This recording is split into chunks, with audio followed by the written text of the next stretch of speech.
ಈಗ ಡೈರೆಕ್ಟ್ ಆಗಿ ವಿಷಯಕ್ಕೆ ಬರ್ತೀನಿ ಕೇಳಿ. ನಿಮ್ ಸ್ಕೂಲ್ ಜಾಗನ ನನಗೆ ಕೊಟ್ಬಿಡಿ. ಪಕ್ಕದಲ್ಲಿರೋ ನನ್ನ ಜಾಗನು ಸೇರಿಸಿ ಒಂದ್ ದೊಡ್ಡ ಅಪಾರ್ಟ್ಮೆಂಟ್ ಕಟ್ಟಿಸ್ಬೇಕು ಅಂತಿದ್ದೀನಿ. ಆ ಸ್ಕೂಲ್ ಮುಚ್ಚೋದ್ರೆ ಅನಾಥ ಮಕ್ಕಳ ಶಿಕ್ಷಣಕ್ಕೆ ವಂಚನೆ ಆಗುತ್ತೆ. ಎಜುಕೇಶನ್ ಕೊಟ್ಟು ಏನ್ರಿ ಮಾಡ್ತೀರಾ? ಲಾಯರು, ಪೊಲೀಸು, ಎಂಜಿನಿಯರು, ಇನ್ಸ್ಪೆಕ್ಟ್ರು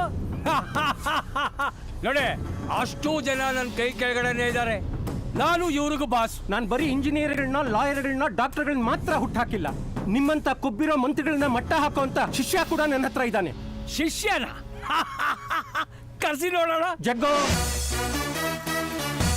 ಬಂದಿದ್ದೀನಿ ಮೇಸ್ಟ್ರೆ.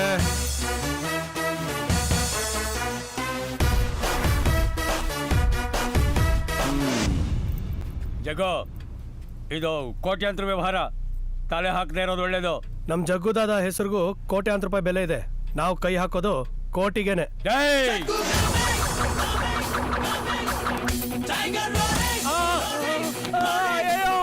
ಆನೆಗೆ ಎದುರು ಬರಬಾರ್ದು, ಜಗ್ಗುನ ಎದುರು ಹಾಕೋಬಾರ್ದು. ಬಂದ್ರೆ ಭದ್ರವಾಗಿರೋ ಸ್ಥಾನ ಛಿದ್ರ ಛಿದ್ರ ಆಗೋಗುತ್ತೆ. ಅರ್ಥ ಆಯ್ತು ಮಂತ್ರಿ.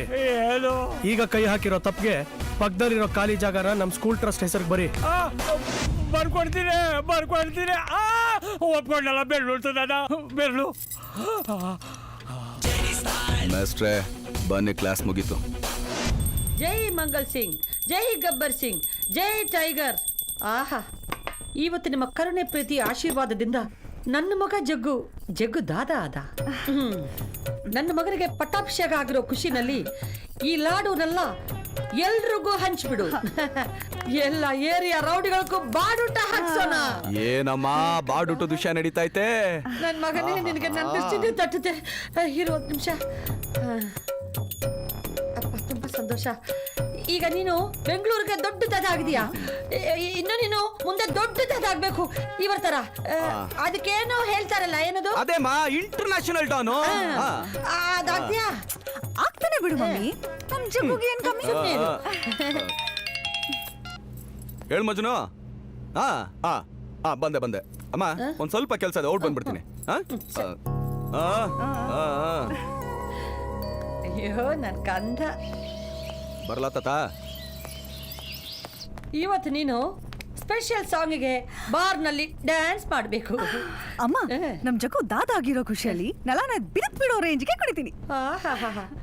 5 ರೂಪಾಯಿಗೆ ಕುಣಿ ಅಂದ್ರೆ 10 ರೂಪಾಯಿಗೆ ಕುಣಿತೀನಿ ಅಂದಿದ್ಯಲ್ಲ. ಈ ಮನೆ ಸೊಸೆ ಆಗೋ ಯೋಗ್ಯತೆ ನಿನ್ನೊಬ್ಬಳಿಗೆ ಇರೋದು. ಪುಷ್ಪ ಬಂದ. ಏನ್ ಮವ ಹೇಳಿ? ಏನ್ ಮಾತಾಡ್ತಾ ಇದೀಯಾ? ಬಾರಲ್ಲಿ ಕುಣಿಯೋ ಈ ಹುಡುಗಿ ಈ ಮನೆ ಸೊಸೆ ಆಗೋದಕ್ಕೆ ಸಾಧ್ಯನೇ ಇಲ್ಲ. ಯಾಕೆ ಸಾಧ್ಯ ಇಲ್ಲ? ಈಗಾಗಲೇ ನನ್ ಮಗನ್ನ ಹಾಳು ಮಾಡಿದ್ಯಾ, ಇನ್ನು ಇವಳನ್ನ ಸೊಸೆ ಮಾಡ್ಕೊಂಡು ನನ್ ಮೊಮ್ಮಗನ್ನು ಹಾಳು ಮಾಡ್ತೀಯಾ? ಹೊಟ್ಟೆ ಉರಿ ನಿಮ್ಗೆ. ನನ್ ಮಗ ನೀವ್ ಯಾರು ಮಾಡಕ್ಕಾಗದೆ ಇರೋ ಹೆಸರು ಮಾಡಿದಾನಲ್ಲ, ಅದಕ್ಕೆ. ಪುಷ್ಪ, ನಿನ್ ಮಗ ಚೆನ್ನಾಗಿ ಬಾಳ್ಬೇಕಂದ್ರೆ, ಈ ಮನೆ ಉಳಿಬೇಕಂದ್ರೆ ಒಬ್ಬಳು ಸಂಪ್ರದಾಯಸ್ಥ ಹುಡುಗಿ ಈ ಮನೆಗೆ ಸೊಸೆ ಹಾಕಿ ಬರ್ಲೇಬೇಕು. ಬೇಡ, ನಾನು ಡಿಸೈಡ್ ಮಾಡಿದ್ದೀನಿ. ಚಂಪಾನೆ ನನ್ ಸೊಸೆ ಅಂತ. ಜಗ್ಗುಗೆ ಚಂಪಾ, ಚಂಪಾಗೆ ಜಗ್ಗು ಅಂತ ಚಿಕ್ಕ ವಯಸ್ಸಿಂದಾನೇ ಡಿಸೈಡ್ ಮಾಡಿದ್ದೀನಿ. ಹಿರಿಯ ನಾನು ಹೇಳ್ತಾ ಇದ್ದೀನಿ, ನನ್ ಮಾತಿಗೆ ಬೆಲೆನೇ ಇಲ್ವಾ? ಎಲ್ಲವನು ವೀರು ನನ್ ಜಗ್ಗುನ ಇವಳು. ಅಯ್ಯೋ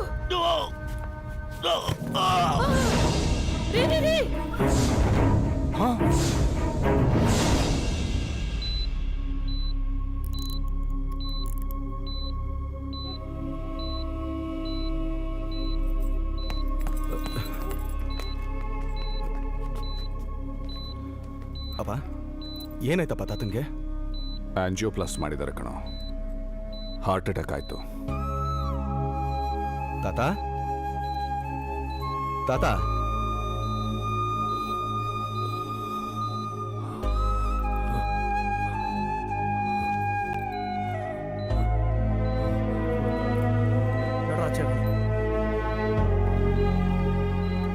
ಹೇಗಿದ್ದೀರಾ ತಾತ?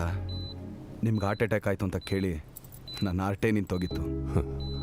ನನ್ನ ಟೈಮ್ ಮುಗೀತು. ಏನ್ ತಾತ, 75 ವರ್ಷಕ್ಕೆಲ್ಲ ಟೈಮ್ ಮುಗೀತು ಅಂತ ಹೇಳ್ತಿದ್ಯಲ್ಲ, ನೀನಿನ್ನೂ 100 ವರ್ಷ ಬದುಕ್ತೀಯಾ? 100 ವರ್ಷ ಅಲ್ಲ, 1000 ವರ್ಷ ಬದುಕಬಹುದು. ಆದ್ರೆ ಒಳ್ಳೆ ಹೆಸರಿದ್ರೆ ಮಾತ್ರ. ಖಂಡಿತ ತಾತ, ಈ ಫೀಲ್ಡಲ್ಲಿ ನಂದೇ ಹೆಸರಿರೋದು. ಹಿಂದೆ ಯಾರು ಮಾಡಿಲ್ಲ, ಮುಂದೆ ಯಾರು ಮಾಡಬಾರ್ದು, ಆ ಥರ ಹೆಸರು ಮಾಡ್ತೀನಿ. ನಾನು ಹೇಳಿದ್ದು ಆ ಹೆಸರಿನಲ್ವೋ, ಜನರು ಪ್ರೀತಿ ಮರ್ಯಾದೆಯಿಂದ ಕರೆಯೋ ಹೆಸರು. ಆ ಹೆಸರನ್ನ ನೀನು ಸಂಪಾದನೆ ಮಾಡಬೇಕು ಅನ್ನೋದೇ ನನ್ನ ಆಸೆ. ಅದಕ್ಕೆ ನಾನೇನು ಮಾಡಬೇಕು? ನೀನು ಅಂಡರ್ವರ್ಲ್ಡ್ ಬಿಟ್ಟು ಒಳ್ಳೆ ಸಂಪ್ರದಾಯಸ್ಥ ಹುಡುಗಿನ ಮದುವೆ ಮಾಡ್ಕೋ. ಸಂಪ್ರದಾಯಸ್ಥ ಹುಡುಗಿ ಅಂದ್ರೆ ನಮ್ಮ ಚಂಪಾ ತಾನೆ? ತಾತ, ಚಂಪಾ ಅಂದ್ರೆ ಸಮಾಧಾನ ಸಮಾಧಾನ ತಾತ. 55 ವರ್ಷದ ಹಿಂದೆ ನಾನು ನಿಮ್ಮ ಅಜ್ಜಿ ಮುಜ್ರಾ ಮಂದಾಕಿನಿನ ಮದುವೆ ಮಾಡ್ಕೊಳ್ಳೋದು ಬಿಟ್ಟು ಬೇರೆ ಒಳ್ಳೆ ಸಂಪ್ರದಾಯಸ್ಥ ಹುಡುಗಿನ ಮದುವೆ ಮಾಡ್ಕೊಂಡಿದ್ರೆ ನನ್ನ ಜೀವನ ಬೇರೆ ರೀತಿನೇ ಇರ್ತಾ ಇತ್ತು. ನನ್ನ ಮಗನ್ನೂ ಬೇರೆ ರೀತಿಯಲ್ಲೇ ಬೆಳೆಸ್ತಾ ಇದ್ಲು. ಈಗ ನೋಡು, ನನ್ನ ಮಗನೂ ನನ್ನ ದಾರಿಯಲ್ಲೇ ಬಂದ. ನಿನ್ನ ತಾಯಿನ ಮದುವೆ ಮಾಡಿಕೊಂಡ. ಅವಳು ಎಷ್ಟು ಚೆನ್ನಾಗಿ ನಿನ್ನನ್ನು ಬೆಳೆಸಿದಾಳೆ ನೋಡು. ನಾಳೆ ನಿನ್ನ ಮಗನಿಗೆ ಅಂದ್ರೆ ನನಗೆ ನಿಮ್ಮ ತಾಯಿ ತರ ಬೇಡಪ್ಪ. ಮತ್ತೆ ಒಳ್ಳೆ ಮನತನದ ಧಾರ್ಮಿಕ, ಸುಂದರ ಸುಗುಣ ಸುಶೀಲ ಶಾಂತ ಪವಿತ್ರ ನಿರ್ಮಲ ಮನಸ್ಸಿನ ಸರ್ವಗುಣ ಸಂಪನ್ನೆಯಾಗಿರೋ ಕುಲವಧೂನೇ ನೀನು ಮದುವೆ ಮಾಡ್ಕೋಬೇಕು. ಆ ಮೂಲಕ ನಮ್ಮ ವಂಶದ ರೌಡಿ ಪರಂಪರೆ ಮುರಿಬೇಕು. ಮುಂದಿನ ಪೀಳಿಗೆಯಾದರೂ ಚೆನ್ನಾಗಿ ಬಾಳ್ಬೇಕು. ಇದೇ ನನ್ನ ಕೊನೆ ಆಸೆ. ಒಳ್ಳೆ ಸಂಪ್ರದಾಯಸ್ಥ ಹುಡುಗಿನ ಮದುವೆ ಮಾಡ್ಕೊಳ್ತೀನಿ ಅಂತ ನನಗೆ ಮಾತು ಕೊಡು ಚಕ್ಕು, ಮಾತು ಕೊಡು.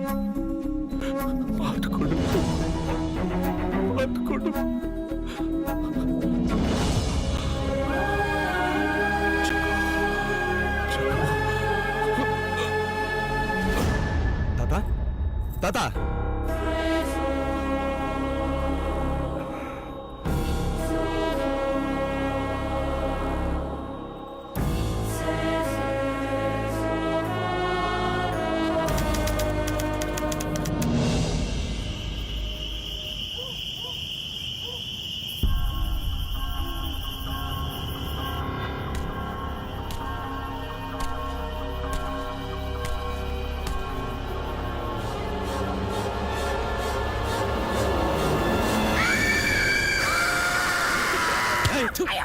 ಹೇ ಅಲ್ಲೋ ಡಕಲ್, ಯಾಕೋ ಕಿರ್ಚ್ಕೊಂಡೆ? ಬಂದ್ರೆ ಸ್ಕ್ರೀನ್ ಮೇಲೆ ತಾನೇ ಬಂತು, ನೀನ್ ಹಿಡ್ಕೊಳಕ ಬಂತು. ಅಷ್ಟೊಂದ್ ಭಯ ಇದ್ದವನ್ ಒಬ್ನೇ ಯಾಕೋ ಬಂದೆ? ಮಮ್ಮಿನ ಕರ್ಕೊಂಬರ್ಬೇಕಾಗಿತ್ತಾನೆ ಜೊತೆಗೆ. ಪಾಪ ಹೋಗ್ಲಿ ಬಿಡು ಜಗ್ಗು. ಹೈ, ಈ ದೆವ್ವ ಭೂತ ಎಲ್ಲ ಸುಳ್ರು ಅಲ್ಲ ಮಗ. ನಮ್ ಫೀಲ್ಡ್ ಅಲ್ಲಿ ನಾವೆಷ್ಟು ಮರ್ಡರ್ಗಳು ಮಾಡಿಲ್ಲ. ಕರೆಕ್ಟ್. ಸತ್ತೋರೆಲ್ಲ ಸಾಯಿಸೋರ್ನ ಬಂದು ಹಿಡ್ಕೋಬೇಕು ತಾನೆ? ಏನೋ ಸುಮ್ನೆ ಮಜಕ್ ಸಿನಿಮಾ ನೋಡ್ಬೇಕಾ? ಬರಲಿ ಜಗು.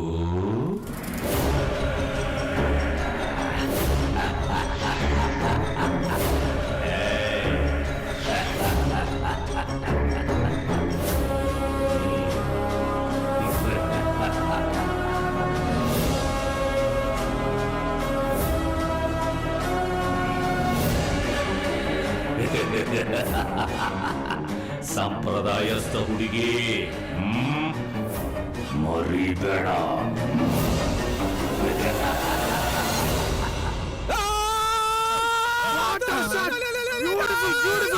Super shot, super. ದೇವ್ರ ಪಿಕ್ಚರ್ ನೋಡೋದು ಅಂದ್ರೆ ತಮಾಷೆ ಅಲ್ಲಮ್ಮ.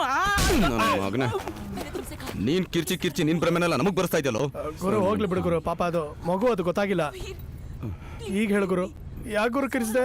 ಮಗ, ತಾತ ಸ್ಕ್ರೀನಿಂದ ಹೊರಗಡೆ ಬನ್ನ, ಹಾಗೇ ನಡ್ಕೊಂಡೋದ. ಅಲ್ಲಿಂದ ನಡ್ಕೊಂಡ್ಬಂದು ಹಂಗೆ ಸ್ಕ್ರೀನ್ ಒಳಗೊಡ್ಬ. ತಾತ ಥಿಯೇಟ್ರಲ್ಲಿ ವಾಕಿಂಗ್ ಮಾಡ್ತಾ ಇದ್ರಾ? ಹ್ಞೂ ಮಗ. ಅಯ್ಯೋ, ಅದ್ ಹಂಗಲ್ಲ ಗುರು. ತಾತ ಇವಾಗ ರೀಸೆಂಟ್ ಆಗಿ ತೀರ್ಕೊಂಡ್ರಲ್ವಾ, ಅವರು ನಿನ್ ಮನ್ಸಲ್ಲಿ ಹಂಗೆ ಉಳಿದು ಬಿಟ್ಟಿದ್ದಾರೆ. ಅದಕ್ಕೆ ಈ ತರ ಎಲ್ಲ ಅನಿಸ್ತಾ ಇರೋದು. ಹಂಗಂತ್ಯ ಮಗ? ಆಕ್ಚುಲಿ ಏನ್ ಗೊತ್ತಾ, ನಮ್ಮಪ್ಪ ತೀರ್ಕೊಂಡ್ರಲ್ಲ, ಆಗ ಸ್ಟಾರ್ಟಿಂಗ್ ಅಲ್ಲಿ ನಂಗೂ ಹೀಗೆ ಆಗ್ತಾ ಇತ್ತು ಅಷ್ಟೇ. ಒಂದ್ ನಿಮಿಷ ಇದಕ್ಕೆ ಹೋಗಿ ಬಂದ್ಬಿಡ. ಓಕೆ ಓಕೆ, ಅದಕ್ಕೆ ನೀನೇ ಹೋಗ್ಬೇಕು, ಹೋಗು.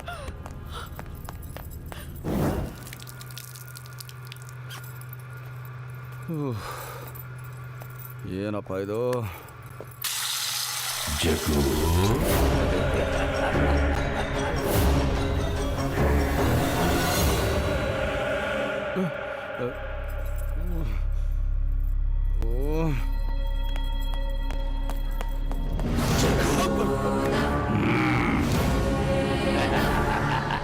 ಇದೇನ್ ತಾತನ, ದೆವ್ವನ, ನನ್ನ ಭ್ರಮೆನ? ನನ್ಗೆ ಕನ್ಫ್ಯೂಸ್ ಆಗ್ತಾ ಇದಲ್ಲಪ್ಪ. ನೋ ಕನ್ಫ್ಯೂಷನ್, ಎಲ್ಲ ನಿಜ. ಜಗು, ಸಂಪ್ರದಾಯಸ್ಥ ಹುಡುಗಿನ ಮದುವೆ ಮಾಡ್ಕೊಳ್ತೀನಿ ಅಂತ ನಾನು ಮಾತು ಕೊಟ್ಟು ನಾನು ಸತ್ತು 1 ತಿಂಗಳಾದ್ರೂ ತಲೆ ಕೆಡಿಸ್ಕೊಳ್ದೆ ಆ ಬಾರ್ಡರ್ಸರ್ ಜೊತೆ ಸುತ್ತಾಡ್ತಾ ಇದ್ಯಾ? ಏ ತಾತ, ಈ ಮಾಯಾಜಾಲ ಏನು ಅಂತ ಹೇಳಿದ್ರೆ ಸರಿ, ಇಲ್ಲ ಅಂದ್ರೆ ನೀನ್ ಇಲ್ಲೋ ಒಟ್ಟು ಸಾಯಿಸ್ಬಿಡ್ತೀನಿ. ಯಾಕೆ ನಗ್ತಾ ಇದ್ಯಾ? ಸತ್ತವನ ಮತ್ತೆ ಸಾಯಿಸ್ತೀಯ ಮತ್ತೆ ಈ ಜಗ್ಗುಗೆ ಟೆನ್ಷನ್ ಕೊಟ್ರೆ? ನನ್ ಮಾತು ಕೇಳು, ನಾನ್ ನಿನ್ ತಾತಾನೆ. ದೇಹ ಸತ್ತಿದೆ, ಆದ್ರೆ ಆತ್ಮಕ್ಕೆ ಮುಕ್ತಿ ಸಿಗದೆ ಪ್ರೇತಾತ್ಮ ತರ ಅಳಿಯೋ ಹಾಗೆ ಮಾಡಿರೋದು ನೀನು ನನ್ನ ಮಾತು ನೆರವೇರಿಸುವವರೆಗೂ ನಾನು ಕಾಟ ಕೊಡ್ತಾನೆ ಇರ್ತೀನಿ. And one more very very important thing, ನಾನ್ ನಿನಗ್ ಮಾತ್ರ ಕಾಣಿಸೋದು, ನನ್ನ ಮಾತು ನಿನಗ್ ಮಾತ್ರ ಕೇಳಿಸೋದು. ಗುರು ಯಾವನು? ಏನಾಯ್ತು? ಯಾವನು? ಯಾರು? ಯಾರು ಗುರು? ಯಾರು ಗುರು? ತಾತ. ತಾತನ? ಯಾವನು ತಾತ? ಬಾರ ಇಲ್ಲಿ ಮುಂದೆ. ಏಯ್, ನಮ್ ತಾತನ. ನಿಮ್ ತಾತನ? ಇಲ್ಲೂ ಬಂದ್ರ? ಗುರು ನಾನು ಹಿಂಗಾಗ್ಲೇ ಹೇಳಿಲ್ವಾ, ಬರೀ ನೀನು ಭ್ರಮೆ ಅದು. ಭ್ರಮೆನಾ? ಅಯ್ಯೋ ನನ್ನ ಮಗನೇ. ನೋಡೋ, ನೀನು ಒಂದು ಸ್ವಲ್ಪ ಸಮಾಧಾನ ಮಾಡ್ಕೋ, ಇಲ್ಲೇನೋ ಎಡವಟ್ಟಾಗಿದೆ. ಹೋಗ್ಲಿ ಬಿಡಪ್ಪ, ಈಗ ಏನು ಮಾಡ್ಬೇಕು ಹೇಳಪ್ಪ? ಮದುವೆ ಆಗೋ ತನಕ ಕಾಟ ತಪ್ಪಿದ್ದಲ್ಲ ಅಂತ ಹೇಳ್ಬಿಟ್ಟು ಹೋಗ್ತಾನೆ. ಅಯ್ಯೋ